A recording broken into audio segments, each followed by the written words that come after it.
الحمد لله رب العالمين الرحمن الرحيم نحمده ونصلي ونسلم على رسوله الكريم اما بعد اعوذ بالله من الشيطان الرجيم بسم الله الرحمن الرحيم يا ايها الذين آمنوا اصبروا وصابروا ورابطوا واتقوا الله لعلكم تفلحون۔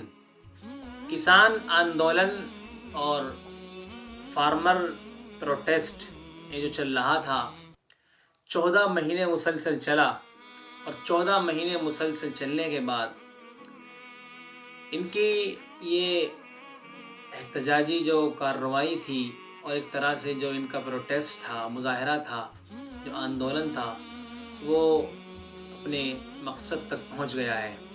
کسانوں نے آخرکار کسانوں کی یہ محنت رنگ لے آئی ہے۔ اس میں ہمیں بنیادی طور پر 2 چیزیں سیکھنے کو ملی ہیں، جو ایک طرح سے قرآن بھی بتاتا ہے۔ ان میں سے ایک چیز کو قرآن بہت واضح الفاظ میں اس کو بیان کرتا ہے۔ اس میں سے ایک چیز یہ ہے کہ کسانوں نے جو کوشش کی، جو محنت کی ہے، وہ انہوں نے بالکل تسلسل کے ساتھ اور بہت ہی پابندی کے ساتھ اپنے مظاہرے کو، اپنے احتجاج کو جاری رکھا۔ انہوں نے حکومت کے سامنے اپنے گھٹنے نہیں ٹیکے، بلکہ ان لوگوں نے حکومت کو اپنے سامنے گھٹنے ٹیکنے پر مجبور کیا۔ اور قرآن بتاتا ہے یا ایھا الذین آمنوا اصبروا وصابروا ورابطوا، اے ایمان والو صبر کرو، وصابروا اور جمے رہو۔ اگر کوئی ایسی ناگہانی صورت پیدا ہو جائے جس میں آپ کو طاقت کا بھی استعمال کرنا پڑے تو جب بھی جمے رہو، ورابطوا اور اپنی سرحدوں کی حفاظت پر لگے رہو، واتقوا اللہ لعلکم تفلحون، اور اللہ سے ڈرتے رہو، انشاءاللہ ضرور تم یقیناً کامیاب ہو جاؤ گے۔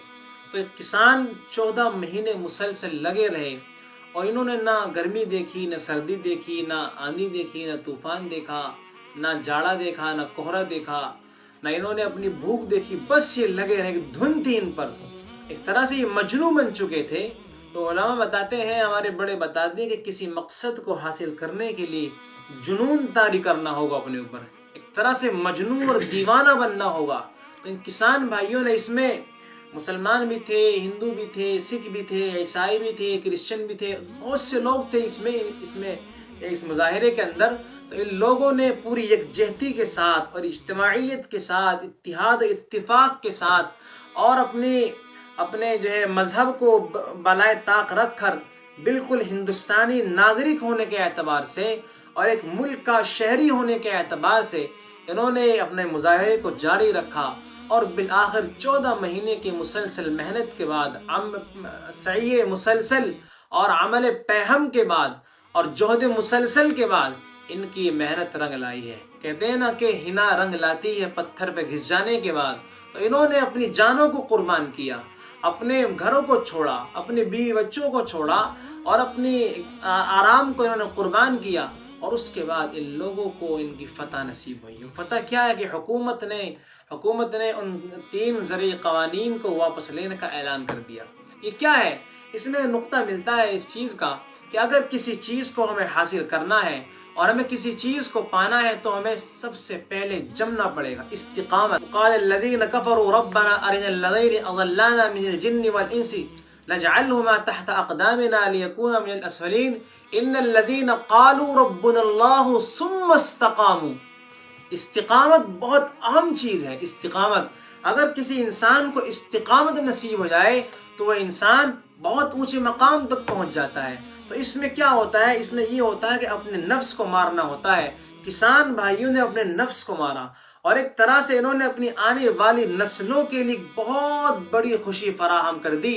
ورنہ کیا ہوتا کہ ان کسانوں کے گلے دبوچے جا رہے تھے، اور ان کی زمینوں کو ہڑپا جا رہا تھا، اور ایک طرح سے ان کا نان و نفقہ، ان کی روٹی، ان کا پیسہ سب چھینا جا رہا تھا۔ ان کسان بھائیوں نے کیا کرا؟ اپنے نفس کو کنٹرول میں رکھا، اور اس کے بعد انہوں نے ساری اپنی راحتوں کو چھوڑا، آسائش کو چھوڑا، اور بالکل یکجٹ ہو کر انہوں نے حکومت کے سامنے وہ کھڑے ہو گئے، اور انہوں نے بالآخر وہ دن آ گیا کہ کسان بھائیوں کی آواز سن لی گئی۔ تو پہلے پیغام کیا ملا؟ پہلا پیغام یہ ملا کہ کسی ٹارگیٹ کو اگر حاصل کرنا ہے، اگر کسی چیز کو پانا ہے تو ہمیں سب سے پہلے صبر کرنا ہوگا، جمنا ہوگا اس پر، استقامت ہمیں دکھانی ہوگی اور اس کو باضابطہ ایک منظم طریقے سے اس کام کو آگے بڑھانا ہوگا۔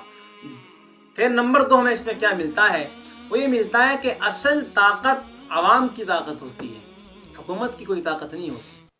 اصل طاقت ہندوستان کی 130 کروڑ کی آبادی ہے، بمشکل 10 سے 20 لاکھ کی فوج ہوگی ہندوستان کی ساری، پولیس کو ملا کے اور جو ہے ڈیفینس کو ملا کے سب کو ملا کے سب کو ملا کے 20 لاکھ ہوگی۔ لیکن عوام کی جو طاقت ہے وہ بہت بڑی طاقت ہے۔ عوام کے سامنے حکومت بے بس ہو جاتی ہے۔ ہم نے یہی دیکھا ہے ابھی کہ دلی پولیس نے کیا کیا، فائرنگ بھی کی ہے، راستے میں کنچ بھی بچھایا ہے، راستے میں کیلیں بچھائی ہیں، اور ایک طرح سے ان پر حملہ بھی کیا گیا گاڑیوں کے ذریعے سے، پانی کے ذریعے سے حملہ کیا گیا۔ لیکن کیا ہوا؟ بالآخر کسان لگے رہے اور کسانوں کو فتح نصیب ہو گئی۔ تو ہمیں اس میں 2 چیزیں سیکھنے کو ملی ہیں، نمبر 1 استقامت اور صبر، نمبر 2 کہ اصل طاقت حکومت کی نہیں ہوتی بلکہ عوام کی اجتماعیت کی طاقت ہوتی، اتحاد و اتفاق کی طاقت ہوتی ہے۔ تو اس میں میں یہ پیغام دینا چاہوں گا بڑے مسلمان بھائیوں کو کہ اگر ہمیں بھی اپنی کوئی بات منوانی ہے، اور خاص طور سے CAA اور NRC کا جو مسئلہ چل رہا ہے اس کو اگر ہمیں واپس کروانا ہے تو ہمیں بھی کسان بھائیوں کی طرح میدان میں آنا ہوگا، اور ہمیں پوری دل جمعی کے ساتھ، پورے جماؤ اور ٹھہراؤ کے ساتھ اور پورے وثوق کے ساتھ اور اپنے نفس پر قابو رکھتے ہوئے اور صبر کا مظاہرہ کرتے ہوئے اور حکومت کی جو پالیسی ہیں ان کو سامنے رکھتے ہوئے اور حکومت کے جو مظالم ہیں ان کو سامنے رکھتے ہوئے ہمیں بھی میدان میں آنا ہوگا اور ہمیں بھی اپنی آواز کو اٹھانا ہوگا۔ تو انشاءاللہ ہم بھی وہ دن دیکھ پائیں گے، انشاءاللہ ہماری بھی بات ضرور سنی جائے گی۔ وآخر دعوانا الحمدللہ رب العالمین۔